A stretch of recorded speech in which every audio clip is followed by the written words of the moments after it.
Today, we have the privilege of talking to Senator Risa about her work as a public servant and her family life. She has raised 4 kids while passionately working to protect Filipino children against online sexual abuse and exploitation.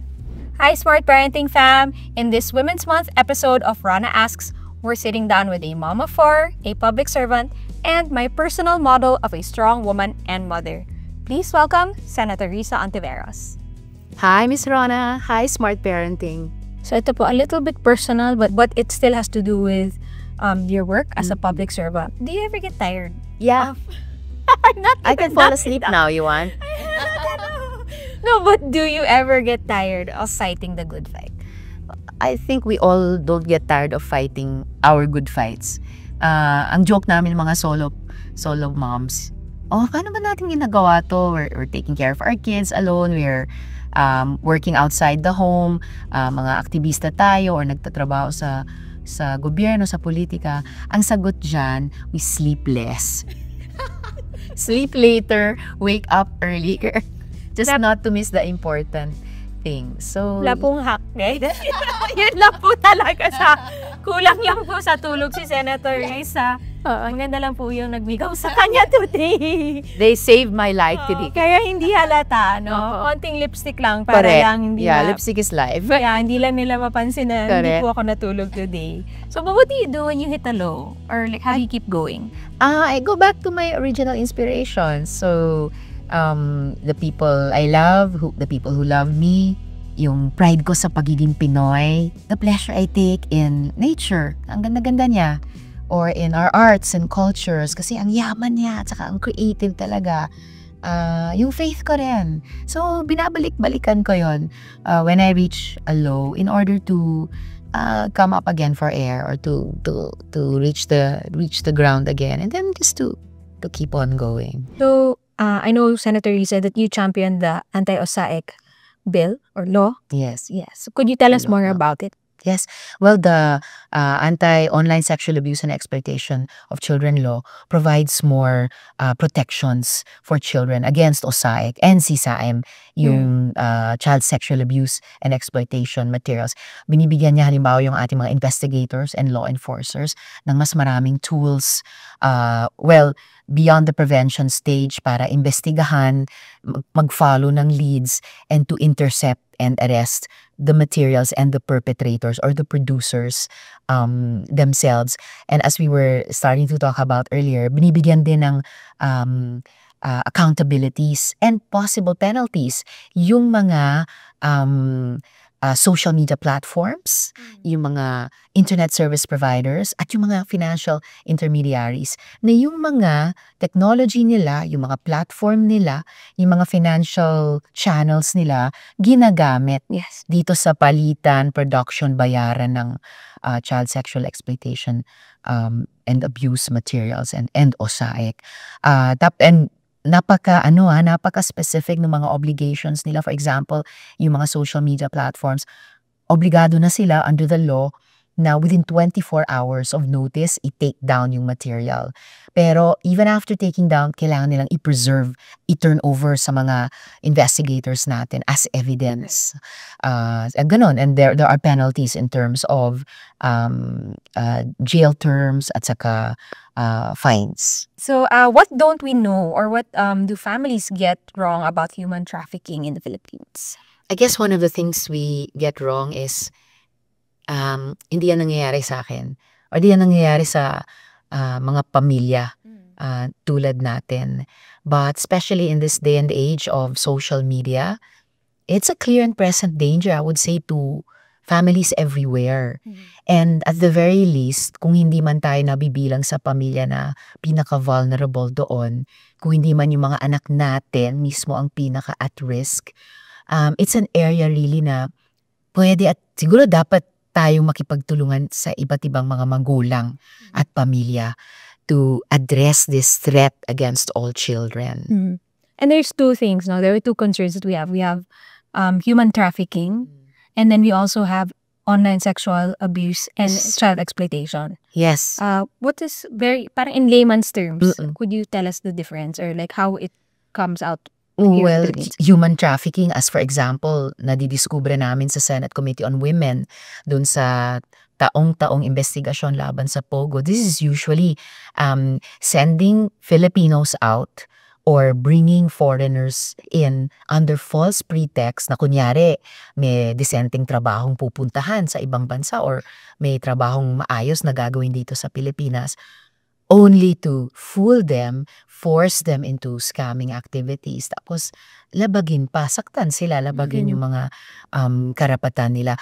Yung particular na harm naman ng OSAIC or online sexual abuse and exploitation of children is yung literally paggamit sa bata as if he or she were a product, a commodity na pwedeng ibenta online, no, yung mga materials tungkol sa kanya, yung mga explicit materials niya for the sexual exploitation of predators. And normally kasi when we say sexual abuse or child abuse, we know that there's an aspect of it that's where they're present, where they're with each other. But with online child sexual abuse, actually, what happens here is kahit yung, tama po ba, yung photos nila? Oo, or videos nila. Oo. Among the predators are those who facilitate this kind of production and selling of these materials. Kukuhaan ng litrato, kukuhaan ng video that's very personal or even explicit to the child or young person. Tapos, ibebenta online. Actually, konektado yun dun sa maling ideya na di naman nasasaktan ng bata dito kasi hindi naman sila nahahawakan or nahihipuan. But the psychological and the emotional damage to the child, no? Hindi man yan alam at first, pero terrible talaga. And it takes a lifetime of work to heal the child from this, to heal the family from this. And I guess, I guess it's connected na now that, everybody has a device, everybody has a phone. If yung anak mo mismo, hindi mo siya naturuan kung paano gamitin, how to use it properly, how to protect themselves. Kasi you don't have to actually also be online for your photo to be used without your permission. Tama po ba? Even in that situation na hindi yung pamilya mismo or hindi yung magulang o guardian mismo ang nagpo-produce nitong exploitative materials of children kasi yan yung pinakamasakit na sitwasyon. Even in, let's say, innocent situations na i-upload yung letrato or yung video ng bata o siya mismo mag-upload ng sarili niyang content, this could be taken advantage of by predators lurking online, just surfing through the internet and, without permission, taking possession of these materials. Tapos, ginagamit yun para mag-create nitong mga exploitative and abusive material. At what point or what moment did you realize that there was such an urgency to protect the Filipino child? Shocker sa amin ng team ko na for several years in a row, the Philippines was actually identified as the global hotspot for these kinds of child sexual abuse and exploitation materials. Lalo pang tumindi yun nung panahon ng pandemic. Yes. And because of the poverty that already existed before the pandemic at lalong tumindi nung pandemic, more and more families became vulnerable to this kind of victimization. O di kaya, ito na nga yung pinaka masakit, sila mismo went into that kind of money-making activity. Right. Kasi all you need is one phone and internet. All you need is one phone, internet, tapos yung dadaanan ng pera. Either mag-o-offer yung buyer or dun magsusolicit ng perang kapalit nitong mga materials. And that's why it's not just the children, it's not just the parents or guardians or other adults na terribly, very sadly, gumagawa ng ganitong mga materials out of these children. May iba pang stakeholders. The other parts of what has become a terrible industry, victimizing children online. What other issues is human trafficking tied to? Thinking again about our years-long Pogo investigation, human trafficking is tied to, Pogo, one of the worst forms of online gambling invented so far.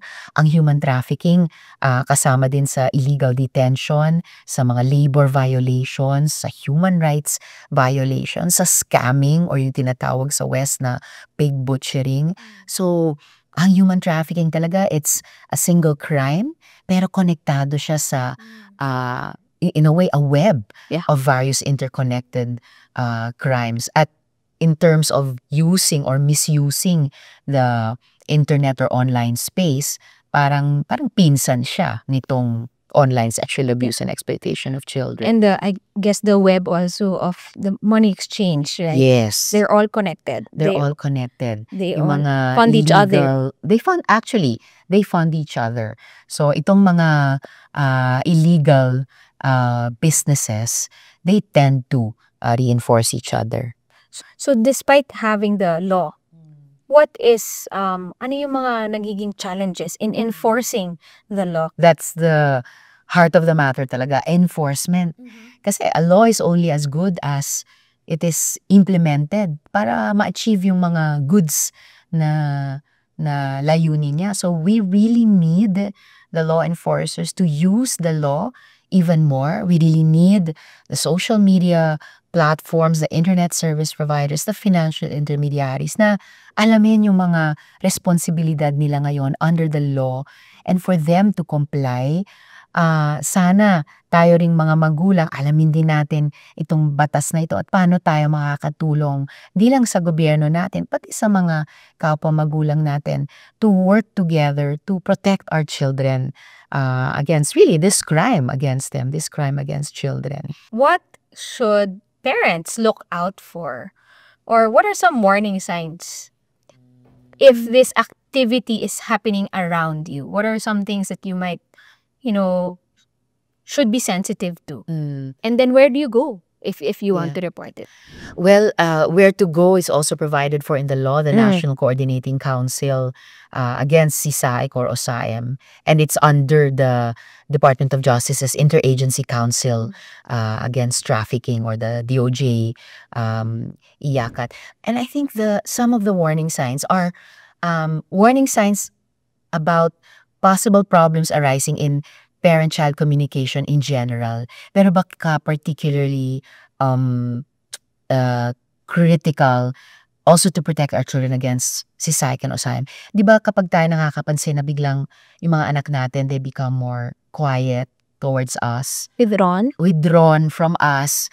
I mean, I was a shy child. We have kids who are shy. We have kids who are more introvert than extrovert. Pero kapag sobrang nadagdagan to the point na we trust our parents' instinct, di ba? Our mom's instinct. So, kapag nararamdaman natin na parang baka may something, baka may problema, or parang malungkot ba yung anak ko na hindi na share sa akin, is something bothering him or her, I would always say, because I've made the mistake before in various things na not trusting my instincts, I always say more and more as I get older, trust our instincts. Lalo na pagdating sa pagiging magulang, lalo na pagdating sa mga anak natin. So maybe that's the first, it's not an outward sign, it's more of an internal bell ringing na parang there's something off. Yeah. How about for educators?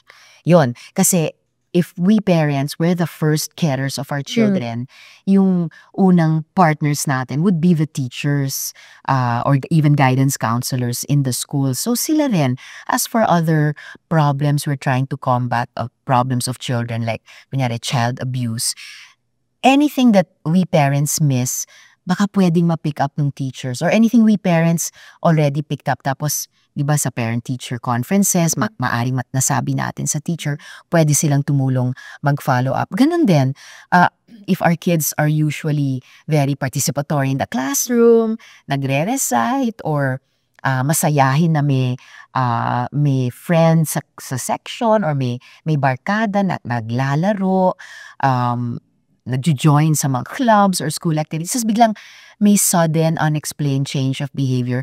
It may not be anything wrong. Baka naman may bago siyang iniisip or nararamdaman or may mood siya or what. But in case there's something wrong, there's no harm in saying, oh, kumusta ka na, di ba? Or also asking us, the parents, oh, ma'am, sir, is there a problem ba at home? Kasi napansin ko, di ba, it helps to exchange notes, to validate, or else to reassure each other, hindi, ito lang po yung teacher, ito lang po, ma'am, para to set our minds at ease. On the flip side, paano kung yung adult, yung pakiramdam mo is suspicious? Ay, nako. And yung mga adults talaga ang at fault. Yes. Usually by sins of commission, sometimes by sins of omission. Yes. Dito sa krimen ng OSAEC at CSAM. So dito talaga well-minded dapat yung ating mga investigative and law enforcement authorities. Dapat well-minded din yung regulators ng mga social media platforms. Kulang nga yung regulation. Dapat yung self-regulation nila, mas ayusin pa nila because there are so many instances of negligence or maybe even outright pagpapapayag ng mga social media platforms because it's their profit, it's their revenue stream. Or the regulators of the internet service providers, no? Yung ating DICT and regulators, Bangko Sentral for the financial intermediaries. Dapat kapag may suspicious or outright suspected criminal activities na, these mature institutions in our country should spring into action alang-alang sa mga anak natin. Now that this, like we discussed earlier, a lot, not a lot, all of it actually is digital. Kayo mismo, you're also a mom of 4. And I know your children are all adults now. Did you teach your children how to use the digital space properly? Paano po ba? Meron po ba kayong ginawa? Well, at first, kami nung late husband ko, we really tried to set a later age to delay kung kailan sila magkakaroon ng sariling cellphone or gagamit ng computer. Kahit nung uso pa yung mga unang yung mga computer games, we would always encourage them, limited time lang yan, punta na kayo sa park, play real games with real kids. Pero syempre, that technology has just, run away with the bot. Pabilis siya ng pabilis over the past year. So, habang lumalaki na sila, lalo na nung solo mom na ako, pinaalalahanan ko lang sila and kinukumusta na sino ba yung mga so-called friends? Are they really your friends? Do you really know them? Do I know their parents? Yung ganun, yung estilo namin ng late husband ko dati. And again, which has become humanly impossible to do kasi ang laki ng ka-engage ng every child or young person among netizens. At siguradong, mas marami doon, hindi naman talaga kakilala, hindi naman talaga talagang pwedeng maging kaibigan because of the sheer numbers involved in social media. So I think the best that I could do as a parent and the best we can do as parents, laging to keep in touch with our kids, kumustahan, pagpapaalala, payo, because I think the first safe space itself and the first line of defense against any unsafe spaces, any dangers, is still the family, is still the home. So speaking of keeping communication lines open, how do you do it? Talagang wala, I have no other words for it except we always talk to a lot of working parents and really just that it's really something that you have to deliberately figure out how to do. But really, how does a public servant with a career path that demands a lot of your time talaga, how are you able to establish good communication lines with your kids? Yung establishing communication lines at saka establishing good communication lines, minsan magkakaiba pa yun. So that's challenging. I mean, as I was also able to reflect on again recently, may dagdag na challenge pa being a solo parent, solo mom. It's 4 kids. Yeah. And you have to talk to all 4. Yeah, and you know how we have to talk with our each of our kids pala differently. Kasi Yes. they're each unique persons. And it takes time. I know we say ano ba yun? Quality time. yeah. Kaya lang we also need quantity time Time. Sa totoo lang, di ba? To talk deeper or to follow up on things we already talked about. Pero kailangan nating i-follow up. And it's challenging enough pag couple, doubly challenging pag solo parent ka because it takes time, it takes energy, it takes attention, but there's no way around it. Requirement talaga yon. And kapag nagkukulang ka, like ako, nagkukulang as a solo parent, kailangan bumawi ako. I just have to keep at it over time. And it's just because it's so important. Walang kapalit Yes. Walang kapalit talaga na tayong mga magulang kausap yung mga anak natin. Hopefully all their lives or all our lives and about different things at different stages. Yes. Was there something you did in their childhood that you think helped establish that good communication line? Yes. Immediately naalala ko na nag-usap kasi kami nung late husband ko na hindi kami gagamit ng corporal punishment. So, hindi pa nauso yung term na positive parenting. Yun na pala yung napag-agrihan namin. We won't spank, so we won't physically punish the kids. Susubukan natin, sabi namin nun, susubukan natin na disiplinahin yung mga kids just by talking to them, yung facial expression namin, yung tono ng boses, yung body language. Kahit nung pre-verbal pa sila, nung babies pa sila. And it's been, for me, it's been more rewarding than not. Tinuloy ko yon nung naging solo mama ko. Ito, last when it comes to parenting is, what wisdom or principle did you hold on to? Especially when you were raising your kids and at a young age, when they were at a young age. Ito, another example of how principles feel mo, nililive out mo, pero hindi lagi napapansin ng mga taong towards whom you're trying to practice is. Yung isang prinsipyo namin ng late husband ko, and I have tried to continue practicing it, is to not play favorites. Or to put it positively, to love each child equally, just differently, in a different way. Kasi magkakaiba sila sa isa't isa. They're each a unique person. Hindi pala lagi naniniwala yung mga anak natin that we don't have favorites. So, paano? How? Sabi nung isa, si ano's the favorite. Tapos sabi nung isa, oo, si ano's the favorite. Sabi ko, hindi naman. Sabi din nung isang yun, hindi ako, siya nga or yung isa pa So, diba? Well, I guess it's good to have that wake-up call from your kids. Kasi baka nga, you're missing something or baka nga I was doing something wrong or not doing something I should have. Pero in the end, they're also unique human beings. So, they also have the right, well, they have their own experiences. Kaya minsan nga sinasabi ko, wow, sorry, ginawa ko pala yun. I don't even remember it. Pero naranasan mo, so it happened. So, they have their own experiences, they have their own interpretation, they have their own opinion about it. And for me, that's part of parenting. Receive all the feedback. Sometimes we agree to disagree even with our kids. Pero in the end, family tayo di ba? Mama pa rin ako, mga anak pa rin natin sila. So, it's just going through everything in a day by day.